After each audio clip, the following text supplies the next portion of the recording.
Welcome back to Movie Recaps. Today, I'll show you a crime thriller from 2005 titled Revolver. Spoilers ahead, so be cautious. After 7 years in prison, Cockney gambler Jake Green is finally released.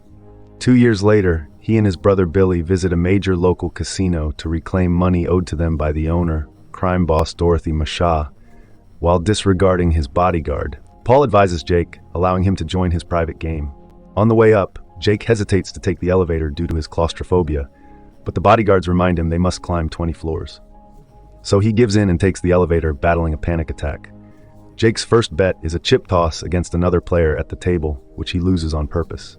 He's manipulating Matcha into a false sense of security, so when he places the same bet with him, he actually wins. This time, both Billy and Jake quickly rush to exit the casino, their bags stuffed with cash. As they make their way out, they are halted by Zach. He warns them that they are in danger and offers his assistance, handing Jake his card. This time around, Jake chooses to take the stairs. However, before he can even descend a single step, he loses consciousness and tumbles down. The card then reveals its message, which is to take the elevator. As Jake is rushed to the hospital, Matcha shares his concerns with Paul, fearing Jake wants bigger revenge after 7 years in jail, especially after the incident with his sister-in-law. Matcha orders Paul to hire the top hitman to eliminate him at the hospital. Jake is told no cause for the blackout is found initially, so he should go home and rest while waiting for blood test results. Billy goes to his house, while Jake takes bodyguards for protection, but all of them are shot as soon as they arrive. The only reason he manages to dodge is because he sees a card on the floor that says, "Pick this up," so he bends over to do just that. Then he tries to escape in his car, but the driver is shot too. Luckily for him, Zach arrives just in time to save him and take him away. The hitman sorter can't understand how he missed since he never misses, and theorizes someone must have tipped Jake off. What he tells Matcha when Matcha scolds him, however, is simply that he missed because he felt uneasy. Meanwhile, Zach takes Jake to meet Avi, who has Jake's medical file. The results show Jake has a rare blood disease, fatal in 3 days. They offer Jake protection with 2 non-negotiable conditions. Give them all his money and do anything they ask in 2021, including answering questions. They give him 3 hours to decide, but Jasky leaves silently, convinced they're tricking him. The hospital results are the same. Jaskier thinks the lab is paid by Zach and Abby. He seeks a second opinion from his private doctor, who confirms the prognosis. After threatening him with a gun to ensure he's not paid, Jake admits he has no choice. And after taking some money from the bank, he goes back to accept the men's deal. As they head out for a ride, Avi explains about their loan sharks, mentioning that it will be Jake's money they'll be lending. After they visit their first client to drop off the money, Avi insists that Jake share all the details about his past with Matcha. Matcha used to employ 3 very foolish men, known as the 3 Eddies. They lost their card player before a major game and knew that Jake was an excellent player. They called Jake to replace him. He wanted to refuse, but they threatened Billy's family. He had to accept to protect them. During the game, others insulted Jake and his mother. Jake wouldn't accept it, so he started a gunfight. The power went out, the money vanished, and then someone mentioned his name. Jake was questioned by the police to silence him. They threatened his niece and accidentally killed his sister-in-law, protecting her daughter. Jake didn't tell the cops Matcha organized the games, so he went to jail for 7 years. During that time, the Eddies upset Matcha, and he used them as concrete. After seeing clients, Zach sends Jake to a motel. Meanwhile, Matcha and Paul visit crime. Kingpin Sam Gould is the top figure all crime bosses aspire to be. But Gould never sees visitors. So they meet his advisor, Lily Walker, who agrees to arrange a powder deal with Matcha. She reminds him that Gould avoids publicity and doesn't give second chances. Later, Jake gives Zach and Avi more money and discusses his jail time while playing chess with Avi. Jake was offered 2 options, 14 years of standard time or 7 years in solitary. He chose solitary. His cell was between 2 men, a chess master and a con man, who had been there a long time. Though they never spoke, they knew all about each other. In Jake's first 5 years, they communicated by writing messages in library books. That's how Jake learned their formula to win any game. The 2 men planned a prison break and promised to take Jake. But they left without a word, abandoning Jake upon release. 2 years later, Jake discovered they took his money, leaving a note. "You only get smarter by playing a smarter opponent." So Jake began utilizing this formula to amass wealth at different casinos. As the days went by, Jake kept working by meeting with numerous clients and distributing his own money to them. He was also expected to make threats if they refused to pay, yet he found it impossible to harm innocent and desperate individuals.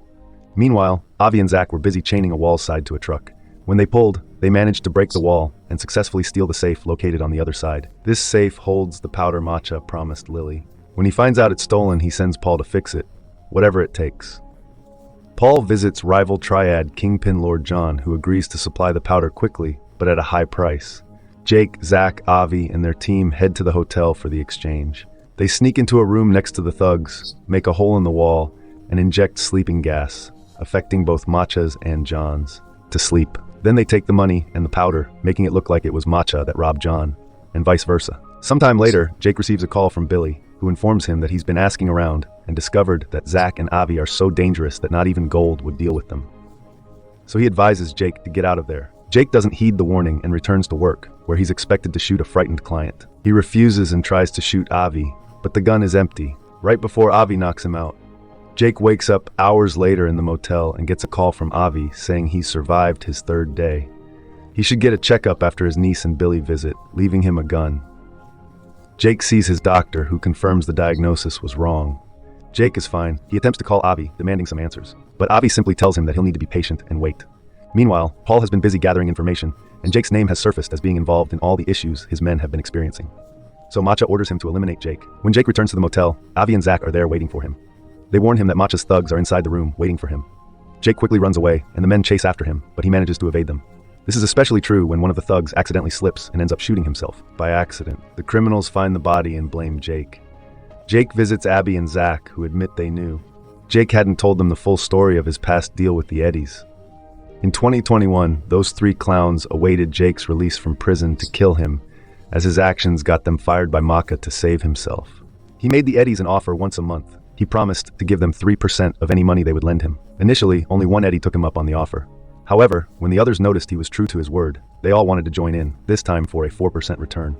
In reality, Jake was using one Eddie's money to pay another Eddie, so he wasn't actually losing any funds. Eventually, they reached a point where they ran out of money to lend him. They borrowed from Matcha, who got curious about Eddie's mysterious moneymaker. After using the formula to get rich, Jake decided to vacation with his brother and niece. Then Matcha killed the Eddies for not repaying. Matcha is dining at a fancy restaurant when his henchmen inform him Jake escaped, and he spots John's lover posing as a waitress. He shoots her before leaving the restaurant to chase her driver. His aim is off, so he only wounds her. Before dying, she shoots off Matcha's finger in the chaos. Sorter is sent to Lord John's hideout to kill him and his men, then returns to Jake. Meanwhile, Jake chats with Zach and Avi while they play golf on a rooftop. They explain that nobody sees gold because he doesn't exist. He's just ego and greed personified, with power only over those who invest in him. 2001, so Jake must change what he lets control him. Jake withdraws his money and donates it, then sneaks into Maka's bedroom, battling the voices of his ego.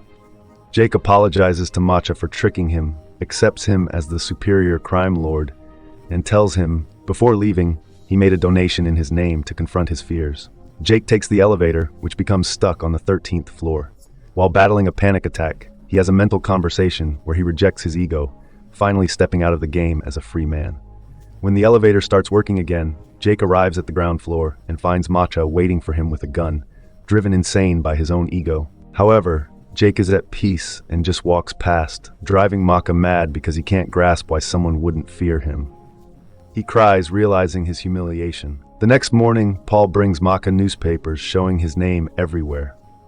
Jake wasn't lying about the donation in Matcha's name, and now everyone thinks the casino owner cares about the community. Matcha is pleased to accept the credit, yet his joy doesn't last long. Paul also reveals to him that Jake possesses the powder and has been deceiving them the entire time. Paul Sorter, along with the rest of Matcha's henchmen, pays a visit to Billy, who succeeds in hiding his daughter inside the cupboard. Upon realizing that one of his bodyguards has betrayed him once he is discovered, the men start inflicting harm on him while questioning him. They don't believe him when he insists he doesn't know where Jake and the powder are. Paul's methods are rapidly escalating, and Sorter feels uneasy, especially when they force the girl out of the cupboard after hearing her sobs, refusing to harm a child. Sorter rejects his ego and starts killing his fellow henchmen methodically, but he makes a mistake and gets killed. Meanwhile, Lily visits Matcha, bringing a wreath from gold, who dislikes seeing Matcha's name in the newspaper due to his aversion to publicity. Lily also tells him that Matcha's time is up and he won't get another chance, which throws him into yet another panic. Avi and Zach bring Jake and the powder to Maka's casino, where Avi eventually defeats Jake in a chess game. While revealing the final details of the story, he and Zach were the men in the cells beside Jake's, and they had always wanted to take him with them, but he wasn't ready to face the truth, suggesting that they were nothing more than just figments of Jake's imagination. Sadly, he doesn't have the time to fully process this revelation, because right then, the casino's bodyguards arrive to escort him to Matcha, who is holding the girl. After he drops the bags of powder onto the floor, Jake reassures his niece that everything will be fine, a statement that infuriates Matcha.